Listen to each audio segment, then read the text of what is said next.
Bienvenidos, in partnership with Who Cares About That, a podcast series sponsored by the Council on Anti-Racism and Equity, and alongside the Office of Inclusion and Diversity. We're excited to introduce to you Voices of Heritage, a series in which we take a deep dive into the different cultures and traditions that are held here by the SOM community. I'm your host, Enoc Reyes. And in this episode, we're going to take a deep dive into the rich tapestry of Latin culture, the traditions, and the food that it all encompasses. From the colorful festivals like El Día de los Muertos and La Fiesta de Loíza, to the memorable faces and names of those that have made positive contributions to our community. And in honor of this episode, I'm wearing the traditional Puerto Rican guayabera. Fun fact, Dean Kerwin is a fond of the guayabera, and what I hear is that he has a pretty extensive collection himself. So whatever you're tuning in for, if you're tuning in for something new, to celebrate your own heritage, or to simply just enjoy inspiring stories, we're glad that you're here. Let's embark on this journey together and honor the legacy of Hispanic heritage. Delicioso.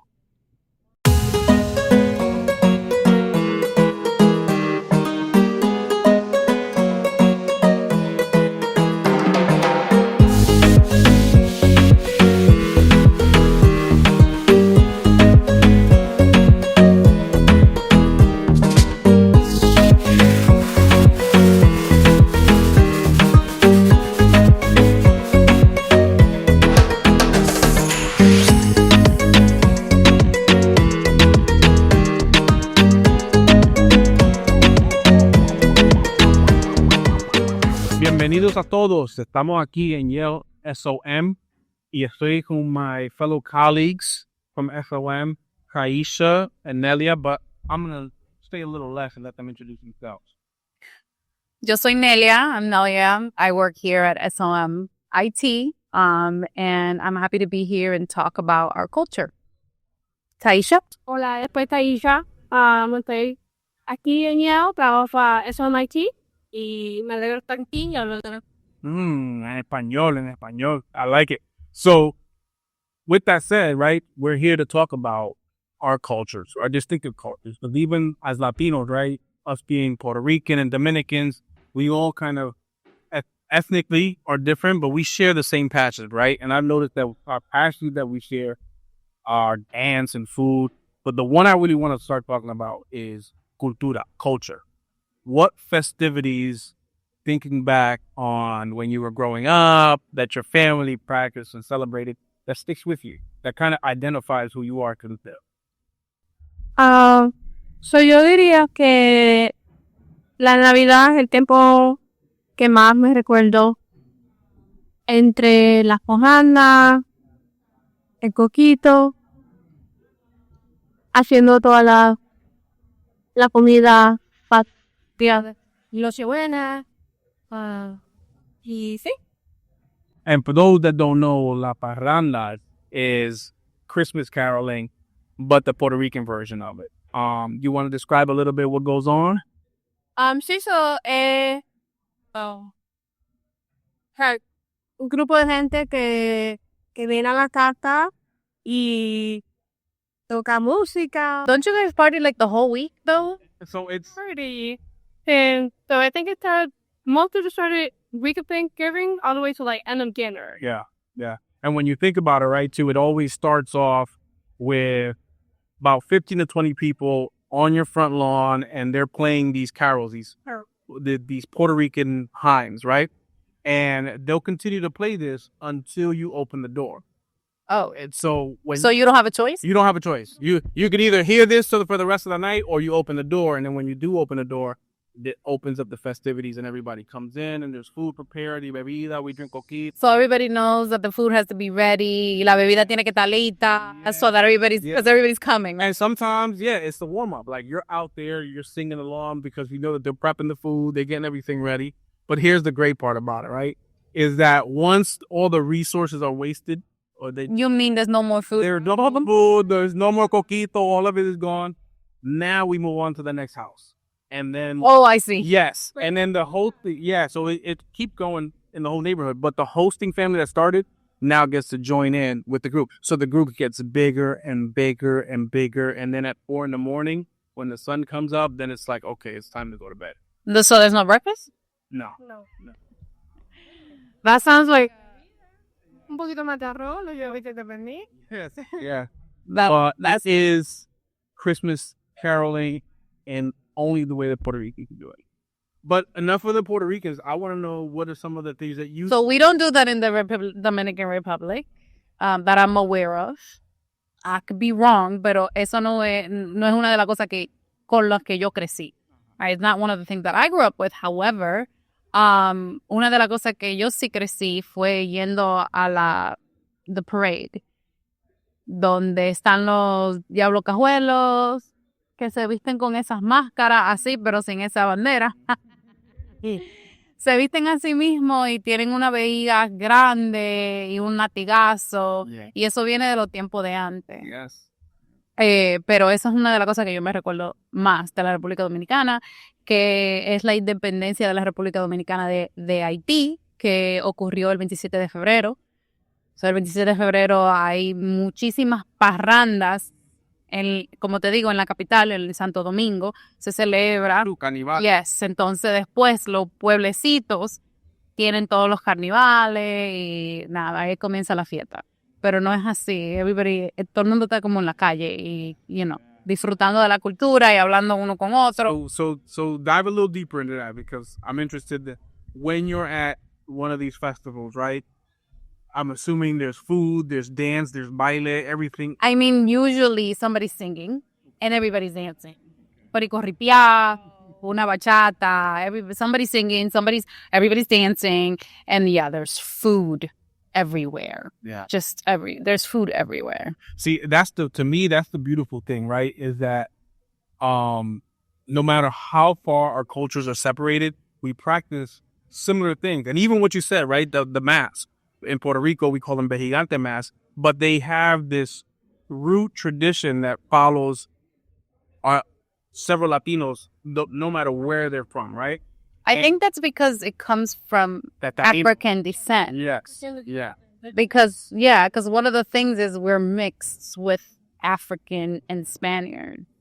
So I think that's why we have a lot of things that are common within our culture. And I could say that for a lot of other Latinos' culture, not just ours. Yeah, I remember my grandfather when I was younger, he used to say, and it didn't really start clicking until I got older, but he said that in pertaining to Cuba, he would say that Cuba and Puerto Rico were dos alas del mismo picho, which means two wings from the same bird, right? It was, even though these wings were different, they share the same principles and practices and culture. And so, I think that's amazing. But even with that said, the dancing is also something that Latinos are like.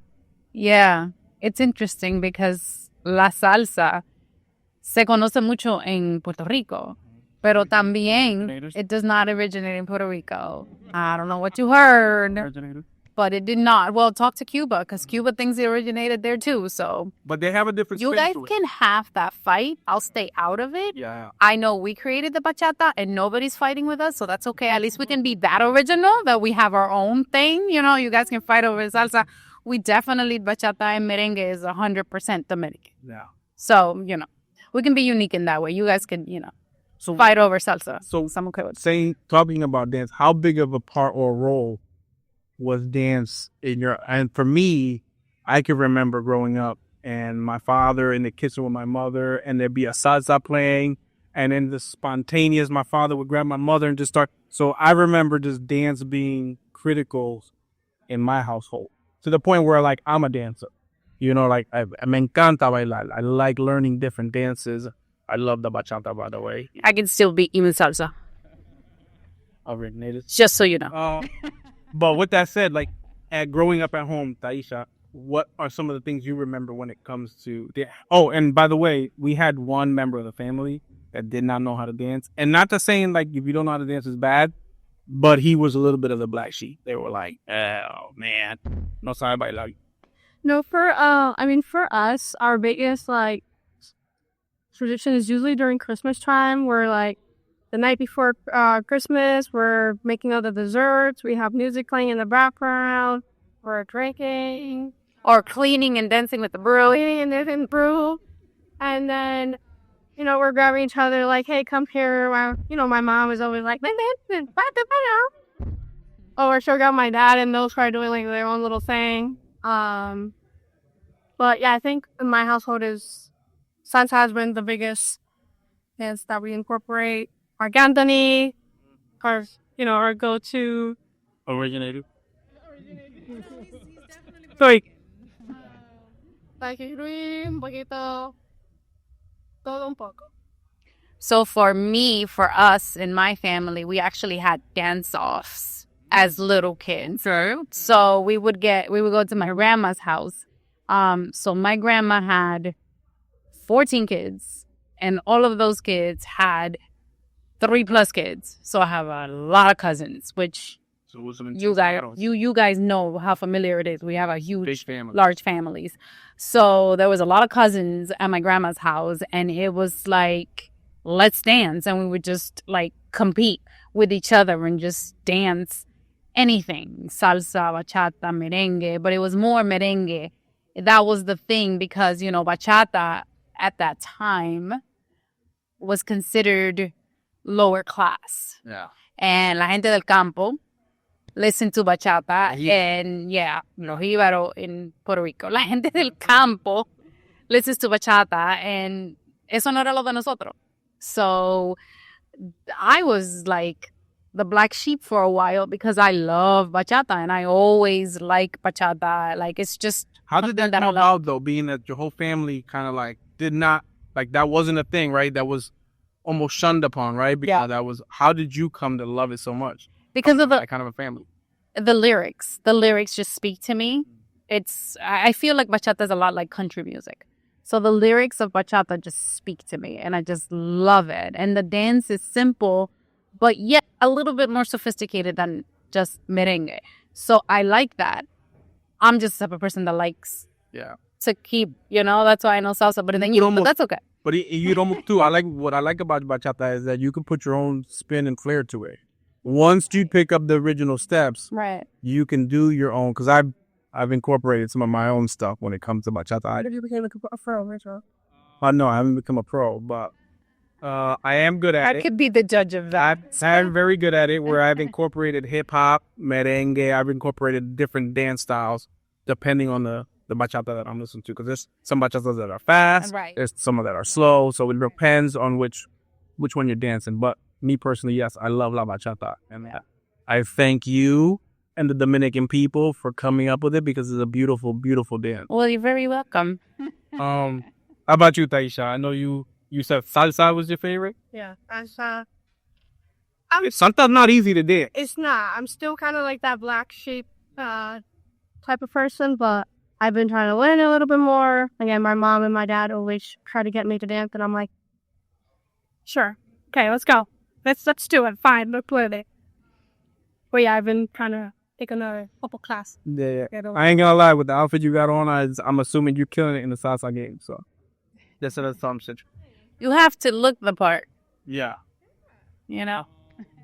What are some of the other things that you think kind of unite us as a culture, right? Another staple, let's say, of Latinos. We talked about dance. We talked about festivales. What would be something else? And I'm off the mind. I'm only because I'm hungry. I'm thinking food. I'm thinking food too, because like, we just call it different, right? No es jugo de parcha, because that's what you guys call it. That's not what we call it. Okay, originators. Dale. You can't claim a fruit, okay? Yeah. You claim the coquí, but you can't claim. El jugo de la parcha. You can't. Debate them. Anyway. Dale. El plátano. You can do so much. I mean, you just think about it and it's like, oh, I can do this or I can do that. And then you guys call it mofongo, but we call it, what do we call it? Yo no sé. We don't know. No sé. Bueno, mangú, mofongo, no es lo mismo. pero el plátano es majado en las dos ocasiones. Pero no es lo mismo. And you use onions, right? Give me the recipe. So don't talk about it. Tell us what it is. But then I want to eat it. You want me to tell you how to cook it? No, I want you to explain. No, I have to tell you how to cook it because if I don't tell you how to cook it, you're not going to get it. I know. Oh, well, maybe show us a little bit of both. But for those that don't know what a vangu is. Mango is just the green plantain smashed, right? That's the basic of it. But you need to add, that's what I say, I have to tell you how to cook it because you have to add a little bit of salt. You have to add Cebolla. The cebolla is the last step. And then the cebolla, you have to dip it in vinegar in order for that to have that flavor que tiene. And then you put it on top when you serve it. But when you make it, you have to boil it. And then con un chin de agua that you boil, tú lo pones y lo majas, you make it soft, y después le echas un chin de sal, le echas un chin de butter. And then you mash it all together, and después tú le echas la cebolla para arriba, pero lo tienes que acompañar del salami, del huevo y la salchicha. See, now I know too, as you're breaking this down, I know that your mind is going somewhere. Like you're going back in the past. Like this is... Well, because my mom, my mom always cooked. My mom always cooked. Till this day, my mom cooks. Like you were like teleported back to right. La cocina en casa. Back to my mom just doing her thing. I was the smallest one, so I was privileged. But yes, I was privileged to eat her amazing food. Still that do. Sounds good. Still do. ¿Y tú, Thaysha? ¿Qué te gustaba comer? ¿Qué no me? That's right. Do we have time? Ahí va el platito con el pernil, el arroz amarillo con gandules, la yuca con los pasteles, Free. con el flan al ladito, una peñita colada. ¿Y qué más? No me ve. Ensalada de papa. ¿Qué es la alcapurria? Oh, hold on. Let me do this one. No? Do this because I brought some alcapurria into some of our IT folks. Yeah, we've done our little IT luncheons where we bring our... So alcapurria is también el plátano, and what you do is you lo guaya. So you make it into this mass. You prepare it, then you have to hacer una carne molida, but you have to take that carne molida. You have to, like you said, right, con la cebolla, con el adobo, and then you fold this thing. So it's kind of like an egg roll made out of plantain, but with carne molida. So now I'm a pro at this only because my father would always make these. And I'm not as good as he is, but I'm damn close. I'm pretty close. So I'm going to have to taste it. Yeah. Now listen, you making me hungry. And just like, you just took me back because I'm back in my mother's kitchen watching my father. And he would use papel de aluminio, aluminum foil. So he would have this masa in aluminum foil, put the meat in there, fold it up, and then you got to slightly put it in the fryers. Like, you can't just toss it in there. Slightly. And then when it slides, you flip it over, and oh my God. Y también el arroz con dulce. Para eso es algo que tenemos que tener. Una vez. Tenemos que tener. Pero that's in a time of a year, right? El arroz con dulce is like a time of the year because nosotros tenemos la habichuela con dulce. Yeah.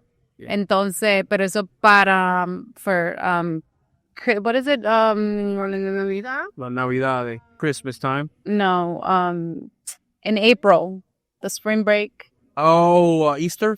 For Easter. Yeah, we do it more for the Christmas season. Oh, okay. So you guys do it more for the Christmas. So la habichuela con dulce is like a staple for Semana Santa. La Semana Santa tiene que haber habichuela con dulce, and then you have to put the little crackers on top, and like the cloves of cinnamon has to be in it. Yeah. I'm hungry. This is a perfect segue. We're actually going to now have a little taste testing contest in which my grade panel here is going to get blindfolded, and they're going to taste their way through some dishes to see if they are as good as they've been saying they have been. So we're about to find out. We have a delicious place in front of us. Our contestants are ready. They look eager and excited, and let's get in. You guys have a plate in front of you. So what I want you to do is go through the plate, see if you recognize any of the food in front of you. So first, it smells like sancocho. Exactly. And that's what it smells like to me. Glad you said that. As Because soon as you- smell is a great part of it. But, you know, like, why are you giving me a fork to eat sancocho? Am I going to eat it and taste it? Yeah. Okay. Bueno, porque tengo un tupillo. ¿Ok? Siente las ves. Eso es arroz. 100%. Hay arroz. There's rice. ¿Y qué más? I don't know yet. YouTube, el agüita del sancocho se siente, Ok. pero yo no sé qué es esto. Sí, pero Espérate, déjame ayudarte. no, I think I know what it is. Es el pollo. Nelia is doing it. Okay, okay. ¿Y qué tú tienes ahí? You're going to need a knife for that one. For this one? Yeah, you're No, I'm good. Let me see. Pastelito. Se come con dedo. Pastelito. Eso es pastelito. Okay. Eso es pastelito.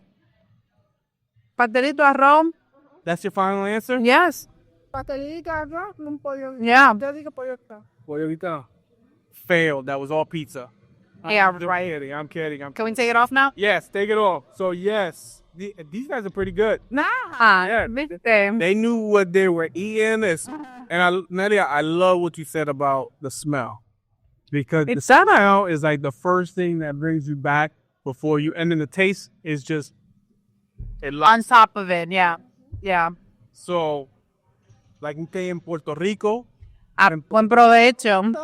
and I think that's it. This was our first episode here of Voices of Heritage, and you guys did amazing. I enjoyed. Thank you. Thank you for having us. Yes, and we'll have to do it again. Yes, absolutely. And that wraps up this installment of Voices of Heritage. We've had an incredible journey today, diving deep into the vibrant worlds of Hispanic culture. From the rich traditions and histories that shape our communities to the mouth-watering flavors that tantalize our taste buds. It's clear that Hispanic heritage is a cornerstone of our collective identity. We explored one another's stories. Plus, our cultural taste test was a delightful reminder of how food connects us even when we can't see it. Thank you to all our guests for sharing their stories, their insights, and laughter with us. And a big thank you to our listeners for joining us on this cultural exploration. Stay tuned for more episodes, but we'll continue to honor and celebrate the diverse voices that make up our community. Until next time, keep celebrating, keep exploring, and keep the spirit of heritage alive. Hasta la próxima.